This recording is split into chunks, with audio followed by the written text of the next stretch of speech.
10 itu faqultu astaghfiru rabbakum innahu kana ghaffara. Di lisan Nabi Nuh alaihissalam sudah diajarkan ya sejak eranya Nabi Nuh alaihissalam bahwa orang-orang yang berbuat salah itu ya diingatkan potensinya. Ada rahmat Allah Subhanahu wa taala untuk memperbaiki kesalahannya sehingga menjadi saleh.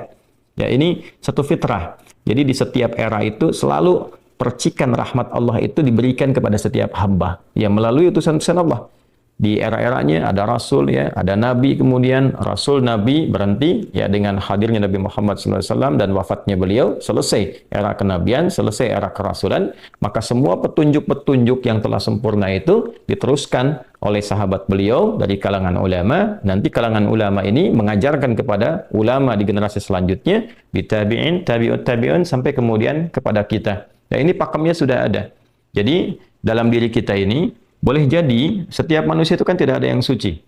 Ya, kecuali para nabi dan rasul yang memiliki sifat maksum, dijaga dari kesalahan. Boleh jadi saya, Anda, kita berbuat satu kesalahan, tapi rahmat Allah menjadikan kita itu mendapatkan fitrah untuk memperbaiki itu. Nah, ini yang nggak dimiliki oleh setan. Setan itu salah ya salah. Kan? Salah ya salah. Jadi ketika dia berusaha untuk mendapatkan rahmat Allah pun dengan taubat itu selalu terhambat dengan kesombongannya, istakbar itu. Ya, satu kali ditawari untuk bisa mendapatkan ampunan pun, ya lalu diberikan satu syarat untuk hormat kepada jasadnya Adam pun, kan, itu tetap kemudian dia abai. Sekali lagi saya ingatkan untuk menekankan bahwa kita ini tercipta sebagai manusia, bukan setan. Ya, sepanjang kita menyadari kita manusia dan berbuat salah, maka aktifkan sinyal taubat itu. Ya, sejak di era sebelumnya, bahkan di era Nabi Adam alaihissalam turun ke muka bumi, kemudian juga berkeluarga, ya risalah-risalah tentang taubat itu selalu kemudian disampaikan. Nah, di era Nabi Nuh alaihissalam, Rasul pertama. Jadi kalau Adam itu Nabi yang pertama, Nuh alaihissalam Rasul yang pertama. Umatnya salah. Maka dengan kasih Allah Subhanahu wa taala diturunkanlah kemudian pengingat. Ya, lewat fitrah kemanusiaan ini, lewat Nabi Nuh alaihissalam disampaikan, faqultu astaghfiru rabbakum innahu kana ghaffara. Ya, maka aku tegaskan kepada kalian, istaghfiru rabbakum, cepat istighfar, cepat balik lagi. Ambil kalimat-kalimat ampunan, ambil kalimat-kalimat taubat ya dari Allah Subhanahu wa taala, menggunakan Rabb tuh yang telah menciptamu, merawatmu, menyayangimu, mengingatkan. Jadi Rabb itu ada nilai-nilai rububiyah di dalamnya. Ya, ada sifat-sifat rububiyah. Ya, bukan sekedar mencipta, tapi juga merawat, memberikan perhatian, memberikan kebutuhan. Kalau dalam bahasa bebasnya Allah seakan ingin mengatakan, hei, aku kan yang cipta engkau, ya kan? Engkau berbuat salah, aku berikan kesempatan untuk saleh. Aku kirimkan di kalimat taubat, aku berikan kesempatan untuk memperbaiki diri. Kenapa engkau nggak ambil, ya kan? Ya, indah sekali gitu. Ya, aku ciptakan engkau salah, aku berikan jalan saleh. Kenapa ketika aku berikan jembatan untuk memperbaiki diri, engkau tidak ambil? Maka lewat Nabi Nuh alaihissalam sejak di era kerasulan pertama itu diingatkan sampai nanti puncaknya di era Nabi Muhammad sallallahu alaihi wasallam. Faqultu astaghfiru rabbakum innahu kana ghaffara. Kata Nabi Nuh alaihissalam, aku tegaskan innahu kana ghaffara. Sungguh Allah Subhanahu wa taala itu telah menetapkan pada dirinya bahwa Ia Maha mengampuni seluruh dosa-dosa. Jadi ada ghafir, ya, ada ghaffar, ada ghafur dan nanti dilekatkan dengan rahim pada puncaknya. Ya. Misalnya di surat Ghafir, di ayat yang ketiga, Ghafiridz dzambi wa qabilit taubi. Itu menggunakan kata Ghafir. Lalu kalau kita jadikan superlatif, ya dinaikkan lagi tingkatnya menjadi lebih banyak terus mengampuni dosa, mengampuni lagi, itu dirubah kalimat dari Ghafir menjadi Ghaffar. Kalau tanpa batas diberikan kemudian sifat yang ketiga yaitu Ghafur.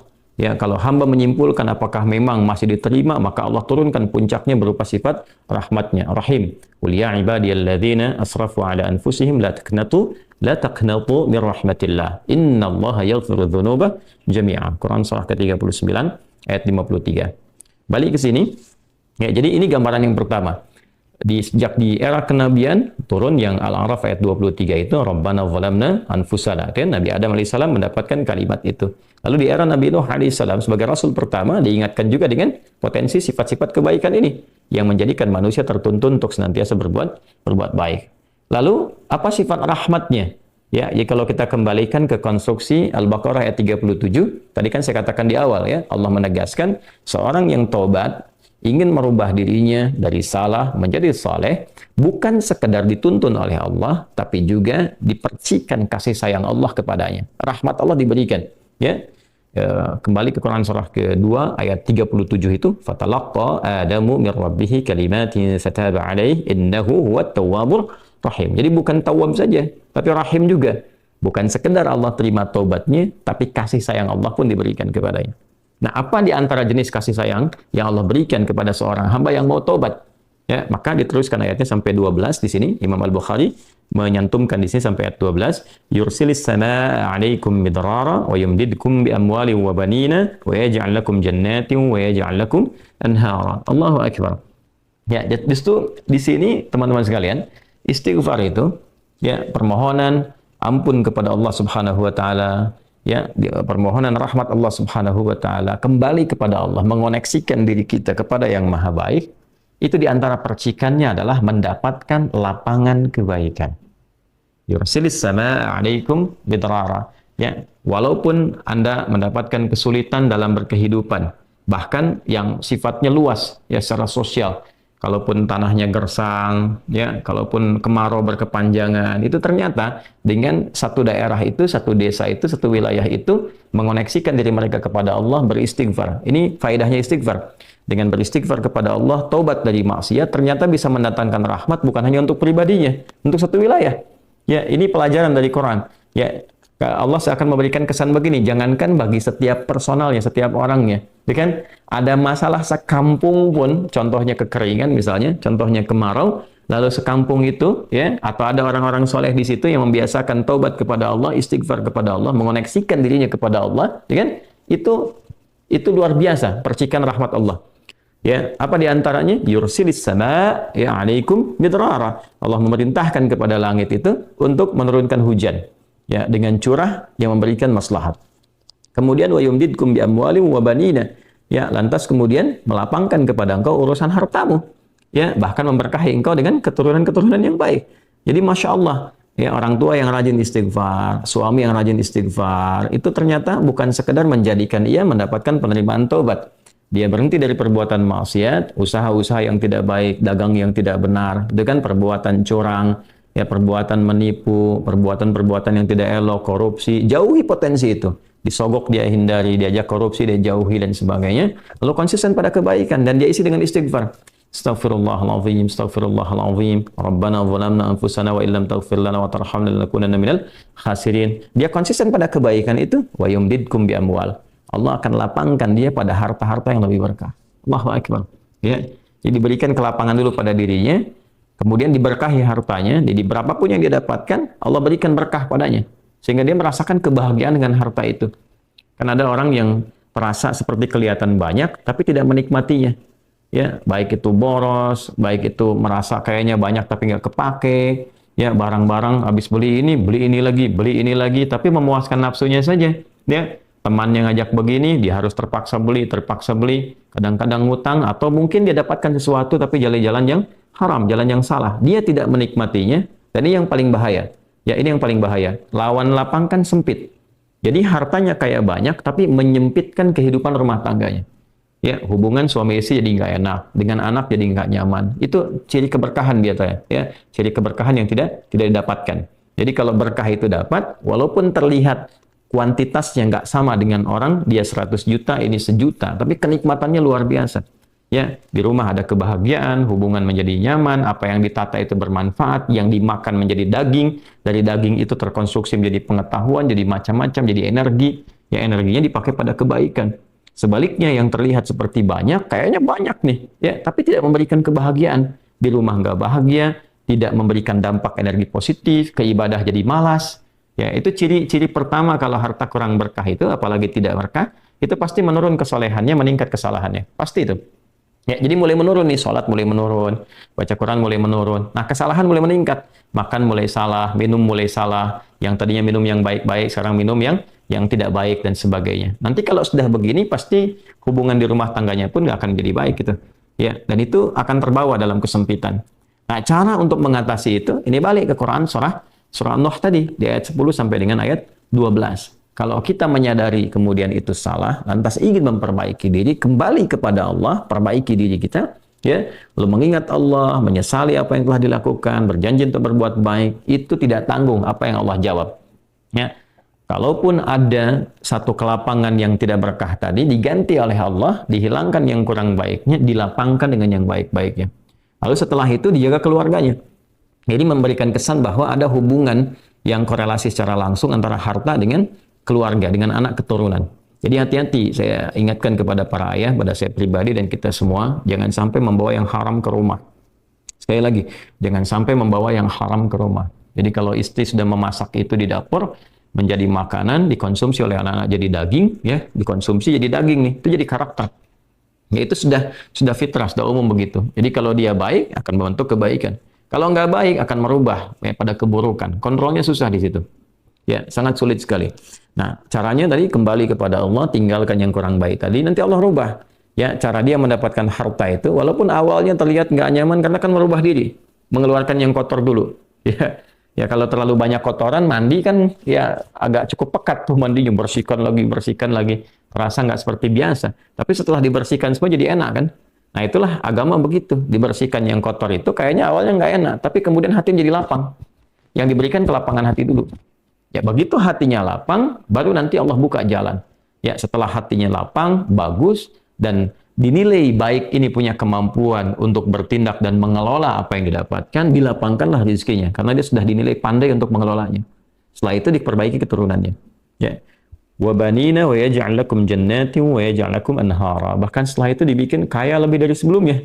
Ya asetnya ditambah lagi, diberikan kenikmatan hidup, ya sampai dijaga hingga kembali kepada Allah Subhanahu wa taala. Itu faidah istighfar. Jadi kalau kita biasakan bertekad, berniat memperbaiki diri dari yang salah menjadi baik, itu Allah sudah berikan motivasi. Aku bukan hanya terima taubatmu, tapi aku rubah keadaan hidupmu lebih istimewa, lebih mahal nilainya dibandingkan dengan keadaan sebelumnya yang terlihat seperti fata morgana. Kemudian dikuatkan dengan Quran surah ketiga Ali Imran ayat 135 ya. Di sini disampaikan Allah Subhanahu wa taala berfirman, a'udzubillahi minasyaitonir rajim. Bismillahirrahmanirrahim. Walladzina idza fa'alu fahishatan aw zalamu anfusahum ini dzakarullaha fastaghfaru lidzunubihim wa may yaghfiru dzunuba illa Allah wa lam yusirru ala ma fa'alu wa hum ya'lamun. Di highlight di sini di firman Allah Subhanahu wa taala, dzakarullaha fastaghfaru lidzunubihim. Ya, yaitu orang-orang yang mendapatkan rahmat Allah Subhanahu wa taala itu. Jadi ini korelasinya dengan ayat 133. Jadi ayat 133 itu Allah Subhanahu wa taala berjanji bagi orang-orang yang menyegerakan istighfar. Jadi ingat dosa hari ini nih. Sekarang misalnya malam nih, kita ingat ada dosa yang dikerjakan. Lantas ketika ingat itu istighfar. Istighfar, minta ampun sama Allah, gitu kan? Itu menyegerakan sesuatu tanpa jeda disebut dengan sara'a. Ya, sara'a. Jadi ada sa'a, ada sara'a. Kalau sa'a itu menyegerakan sesuatu dengan persiapan. Ya, makanya besok nih ada Jumatan menggunakan sa'a. Fas'au bukan wasari'u. Ya, ya ayyuhalladzina amanu idza nudiya lis-salati min yaumil jumu'ati fas'au bukan fasari'u. Fas'au itu Quran surah Al-Jumu'ah. Ya, Al-Jumu'ah di ayat yang keberapa? Ayat 9. Kan? Allah menyampaikan fas'au ila dzikrillah. Bersegera, tapi siap-siap dulu. Mandi dulu, pakai wangian dulu dan seterusnya. Tapi kalau dia bersegera cepat, nyaris tanpa jeda, itu menggunakan sara'ah. Sehingga guru-guru mengatakan bisurah, cepat, nggak usah banyak jedanya, ya kan? Nah, di Ali Imran ayat 133 Allah berfirman, "Wasari'u ila maghfiratin min rabbikum." Kalau engkau merasa ada salah, bergegas, jangan tunda-tunda. Ya ingat malam ini, jangan tunda besok. Gimana kalau kemudian tengah malam meninggal? Ya, segera istighfari. Nah, orang yang menyegerakan istighfar saat ingat kesalahan, apa yang didapatkan? Wa jannatin arduhas samawati wal ardu uiddat lil muttaqin. Maka orang ini akan diberi harapan oleh Allah, ya diperkenankan untuk memohon, bahkan ketika pulang disiapkan surga untuknya seluas langit dan bumi. Dan itu bagian dari sifat takwa. Jadi takwa itu bukan sekedar amar ma'ruf. Saat Anda ingat sholat, Anda ingat puasa, ingat baca Quran. Tapi takwa juga ada bagiannya nahi mungkar. Saat Anda ingat salah, lalu Anda taubat. Ya, saat Anda ingat salah, Anda pengen jadi soleh. Saat Anda ingat maksiat, Anda ingin taubat. Itu bagian dari takwa. Nah, bagaimana kemudian cara mengimplementasikan itu semua? Nah, ini poinnya. Ya, walladzina idza fa'alu fahishatan aw zalamu anfusahum dzakarullaha fastaghfaru lidzunubihim. Itu orang-orang. Ini menggunakan, sering diterjemahkan dengan orang-orang yang, kan? Walladzina, alladzina disebutkan 1080 kali dalam Al-Quran setidaknya. Ya mencakup semua tanpa batas. Laki-laki, perempuan, besar, kecil, tua, muda, punya jabatan, tak punya jabatan, semua tanpa kecuali. Artinya, semua orang dengan keadaannya, berpotensi berbuat salah. Ya, kecuali tadi Nabi dan Rasul yang punya sifat maksum. Ya, Allah jaga dari kesalahan. Kita yang bukan Nabi, bukan Rasul, itu berpotensi salah. Apapun profesinya, apapun jabatannya, apapun tugasnya, berpotensi salah. Ya, pun demikian termasuk saya. Pasti salah, pasti. Nggak ada yang nggak salah. Jadi kalau ada yang mencari kesalahan, misalnya saya pribadi, pasti menemukan. Pasti. Dan percuma mencari kesalahan manusia. Karena pasti ditemukan. Ya. Dan ini catat yang paling penting. Hindari mencari-cari kesalahan itu, karena kita tidak tahu bahwa mungkin ketika seorang divonis salah itu, dia sudah mengistighfari, sudah mentaubatinya. Ini poin besarnya.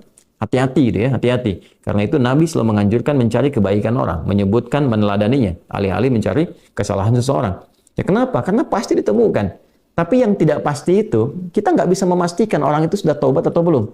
Yang paling bahaya adalah mencela orang, mencari kesalahan orang, mencaci orang yang sudah dia taubat dan taubatnya diterima orang, diterima Allah Subhanahu wa taala. Hati-hati ya, mencari kesalahan orang, mencela orang, ya kan?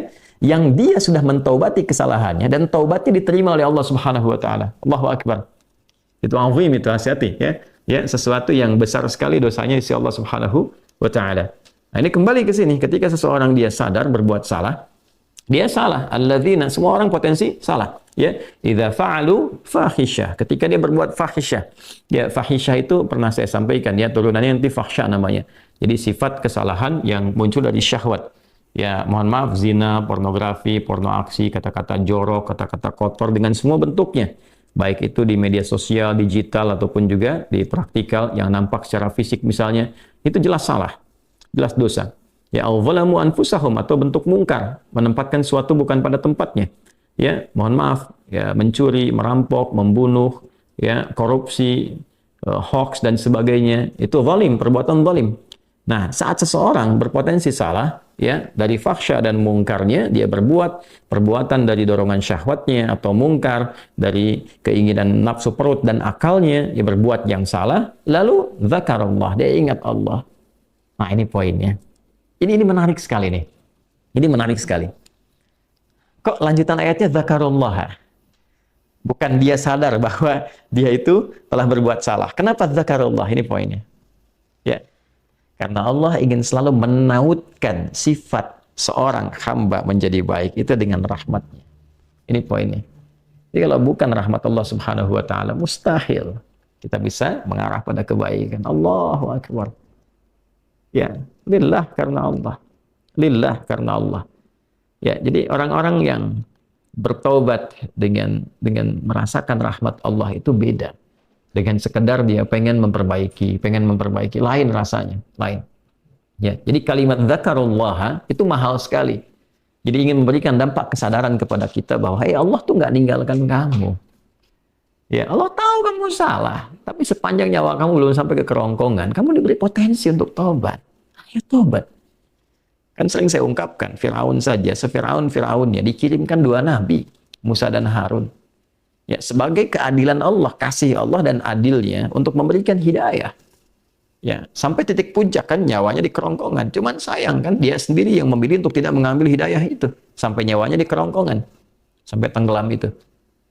Nah, itu sudah disampaikan informasinya, kisahnya, jejak sejarahnya sampai sekarang diabadikan supaya seluruh anak cucu Adam itu sadar jangan berbuat yang seperti itu. Ya, sekali lagi hanya setan yang tidak kenal taubat. Zakarullah, dia ingat Allah. Nah, sekarang tinggal kita mempelajari ketika ingat Allah itu apa yang harus dihadirkan. Tadi poinnya. Allah tawarkan kita bukan hanya sekedar jadi baik, rahmat dibuka, kasih sayang dibuka, kelapangan hati dibuka. Ya. Ya, makanya saya barangkali juga ingin menekankan materi-materi semacam ini, yaitu penting untuk disampaikan ya kepada saudara-saudari kita barangkali yang sekarang dengan kasih sayang Allah itu ya diisolasi di satu tempat seperti lapas misalnya, lembaga permasyarakatan. Boleh jadi itu kasih Allah untuk diperbaiki sehingga dia konsisten bisa berbuat baik saja di dalam, ya, terjaga dari perbuatan-perbuatan di luar, dikontrol supaya bisa kembali pada jalan yang baik. Dia bisa di dalam, bisa memperbaiki diri, istighfarnya enak, bisa ngaji, kadang ketemu ke masjid dan sebagainya. Kalau ini dimanfaatkan dengan baik, Allahu Akbar, Allah kasih kelapangan. Ya, walaupun mungkin tinggal di tempat yang sempit, terasa kemudian dibatasi dengan sel-sel, tapi hatinya lapang, itu luas, megah, dan jadi nikmat. Ya, orang butuh waktu untuk menghafal, butuh suasana. Anda punya tempat yang cukup ideal untuk menghafal Quran, memperbaiki diri, dan fikihnya ada kan?